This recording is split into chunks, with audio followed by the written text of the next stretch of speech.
Ilang mga Katoliko, isinasagawa ang Visita Iglesia upang bisitahin ang 7 simbahan at magnilay sa 14 na istasyon ng krus. Marhaba Dubai! Magandang araw Pilipinas and good day UAE! Welcome sa isa na namang episode ng Pasyal Tayo with Tito Rans.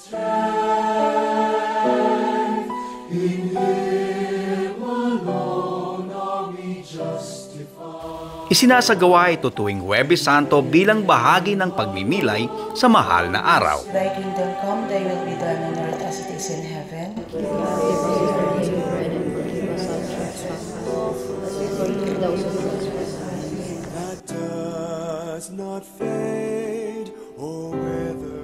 Panahon na naman ng Kwaresma at isa sa nakagawiang panata ng mga Kristiyano sa buong sanlibutan ang Visita Iglesia.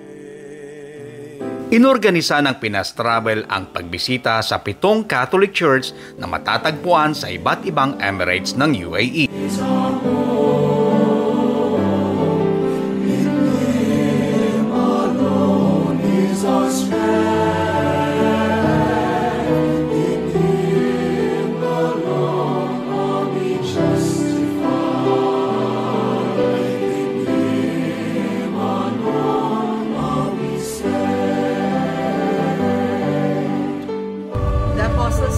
I believe in God, the Father.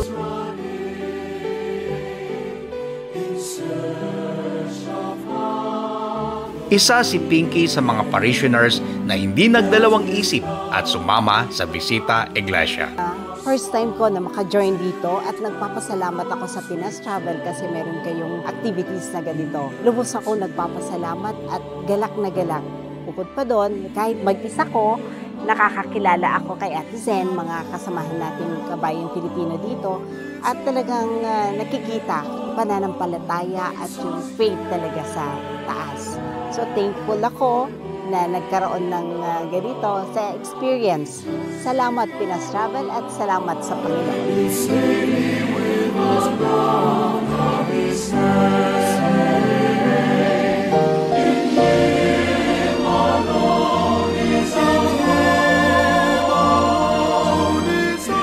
Dinarasal ng mga deboto ang Stations of the Cross sa 7 simbahan. Minsan umaabot pa hanggang sa 14 na simbahan. Dito nga po sa United Arab Emirates, ginaganap ang Visita Iglesia 2025. Ginagawa ito bilang sakripisyo, panata o pasasalamat sa mga biyaya ng Diyos. Katuwang na rin ito ang mga kahilingang gustong matupad, tulad ng mga hiling ni Sheila. Good health for me and my family and mga taon na nakapalibot sa akin, my friends, and of course, yung peace sa Philippines. Yes, pinagdadasal ko yun. Nandito tayo ngayon sa simbahan ng St. Anthony de Padua. Ito na ang pangatlong simbahan sa 7 simbahan na pupuntahan ng ating grupo. At ngayong umaga nga ay kasama natin ang isa sa nag-organisa nito, ang HR and Marketing Manager ng Pinas Group of Companies, and at the same time, ang pinakamahalaga, isa sa miyembro ng Couples for Christ, Handmaids of the Lord, si Tita Lynn po. Magandang umaga, Tita Lynn. Magandang umaga po sa inyong lahat. Ayan, nakakataba ng puso, Tita Lynn. No? Pangalawang taon na po natin to na ino-organisa, pero this time, mas maraming mga tiboto ang nag-participate sa atin. So, ano po ang pakiramdam na nakakapag-organize tayo ng ganitong klaseng mga activity po? I really praise and thank the Lord for giving us the opportunity to do what we really love to do. Although part siya ng ating work, but the best part of it is work siya at the same time we were able to practice the tradition of Visita Iglesia. So this is the second year that Pinas Travel has organized this kind of activity, religious activity, Visita Iglesia. And ang maganda pa nito, hindi lang natin napapractice yung tradition, at the same time, we have the opportunity to visit churches around the UAE. So 7 churches around the UAE, halos yung 7 Emirates ay maiikot natin because of this. And nakakatuwa din that this time, solemn, wala masyadong tao sa mga churches and we are able to go inside the church except sa St. Michael's kasi ongoing yung mass. Pero ngayon, natutuwa ko dahil dito sa Ras Al Khaimah, ang ganda kasi ng church dito and we were allowed to go inside and do the Station of the Cross. Sa bawat istasyon, naaalala natin ang mga dinanas ni Jesus mula sa paghatol hanggang sa kanyang kamatayan sa krus. Ang pag-uulit nito sa bawat simbahan ay nagpapalalim ng ating pangunawa at pakikiisa sa kanyang paghihirap at pag-ibig para sa atin. Thank you for this beautiful season of Lent where we experience your love and mercy and compassion as we have the pilgrimage. All the time, my Lord, I need you there. You are my light. I cannot live alone. Let me stay by your guiding love. All through. Hindi nga lubos akalain ni Nanay Rosita na habang nandito siya sa Dubai para lang magbakasyon kasama ng kanyang mga anak, ay magagawa niya rin ang kanilang tradisyon na kadalas ay ginagawa nila sa Pilipinas. Nanay Rosita, na galing pa po ng Pilipinas. Nanay Rosita, kumusta po ang inyong experience ninyo sa Bisita Iglesia dito sa UAE? Masaya, okay. Na isa ako sa mapalad na nasama po dito sa Bisita Iglesia ng Dubai. Opo. Galing po kayo ng Pilipinas. Ano Opo. Ano naman po ang inyong naaalala kapag sumasapit na ang Semana Santa? Naalala ko yung pagsisimba namin sa Grotto Vista in San Jose del Monte. Yan ang lagi kong naaalala. Talagang tuwing mahal na araw ay kayo po ay panatan nyo na talagang kayo po ay bumibisita rin sa mga iba't ibang simbahan. Opo. Ayan po, si Nanay Rosita kasama natin sa Bisita Iglesia sa UAE 2025. At mga Kapinas Travelers, sa amang panig ng mundo, kayo naroroon, ang ating pong pananampalataya ay mananatili pa din na maipapractice po natin ito. At ngayon na, dito nga po sa UAE, ginaganap, sinasagawa natin ang Bisita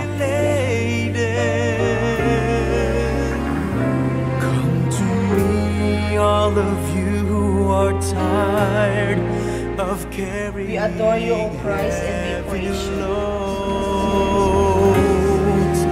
For the yoke I will give you is easy, and my burden is light.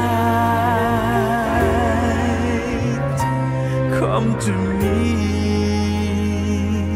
and I will give you rest.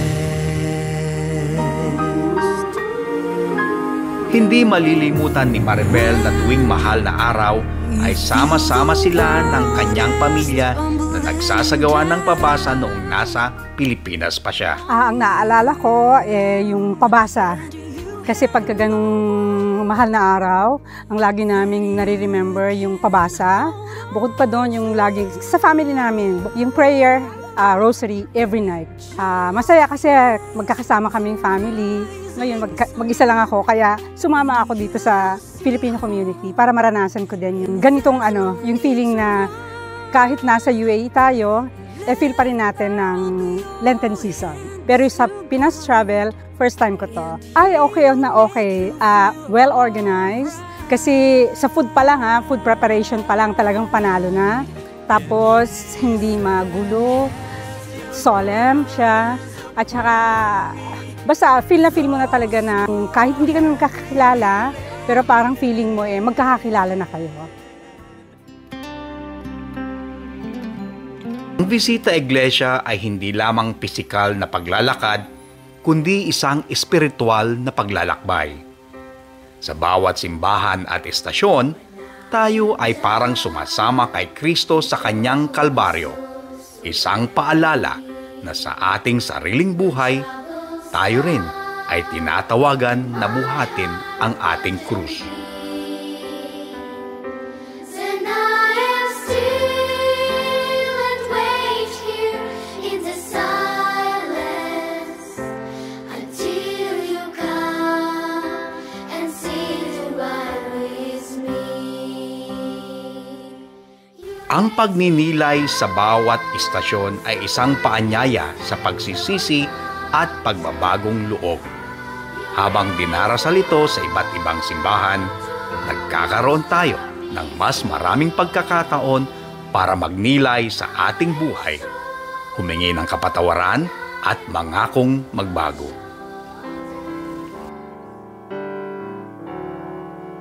Pag-ibig ang siyang pumuha sa ating puso at kaluluwa. Hiling naman ni Teacher Daisy ang matagumpay at mabilis na paggaling sa kanyang darating na operasyon ngayong buwan. Mga Kapinas Traveler, kasama natin ngayon si Madam Daisy, isa sa mga deboto na kasama natin sa ating Bisita Iglesia ngayong 2025. Madam Daisy, kumusta naman po ang experience niyo sa itong Bisita Iglesia natin? Actually, this is my first time to be in this kind of pilgrimage. And then my biggest reflection is like to be more faithful because God saved the world. And then I'm really like trying my best every day to pray more and to believe in His promises. Ayan, so yan ang mga binitawang aral ni Madam Daisy. So huwag natin pong kalilimutan na ang panata po ng Bisita Iglesia ay ang mas mapaigting pa ang ating paniniwala bilang Kristiyano. Especially ngayon, next week is gonna be my surgery. So I'm really like asking God's protection to make my recovery fast and to be able to have a surgery safe and with His presence, His divine intervention. Pag-ibig ni Jesus ang siyang sumahog sa bawat pusong uhaw sa pagsuyo. Sa pagpapatuloy ng Bisita Iglesia sa UAE 2025, nandito po tayo ngayon sa St. Joseph Cathedral dito sa Abu Dhabi. Kagagaling lang natin mula sa St. Mary's Al Ain mula sa 2 oras na biyahe. At alam niyo po ba na dito lang sa tabi ng St. Joseph Cathedral ay katabi niya mismo ang simbahan ng St. Therese. Ang 2 simbahan po dito sa Abu Dhabi ang ating La Bisita Iglesia. Magmahalan tayo't magtulungan at kung tayo'y bigo ay... Ang sabayang panalangin sa bawat simbahan ay nagpapakita ng pagkakaisa ng mga Kristiyano. Kahit nagaling sa iba't ibang lugar ang mga deboto, iisa ang layunin, ang sambahin si Kristo at ipagdiwang ang kanyang sakripisyo.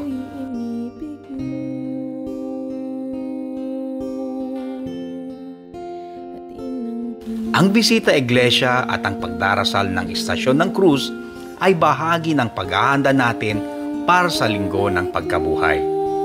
Tayo ay unti-unting pinaghahanda ng simbahan na makibahagi hindi lamang sa pagdurusa ni Kristo, kundi pati sa kanyang tagumpay.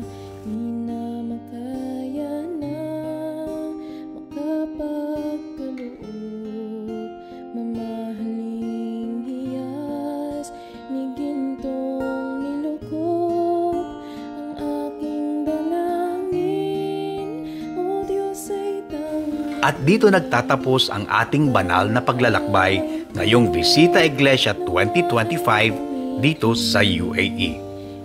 Maraming salamat sa inyong pakikisa at taimtim na pagdarasal sa bawat simbahan na ating binisita.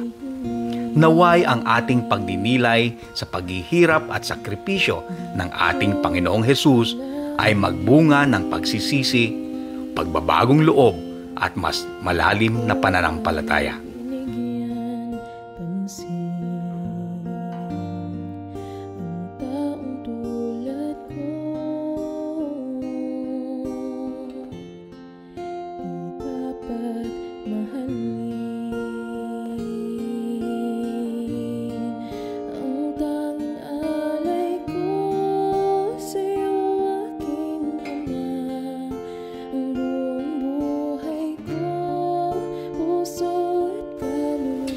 Mula sa aming puso, maraming salamat sa pagsama sa Pasyal Tayo with Tito Rance.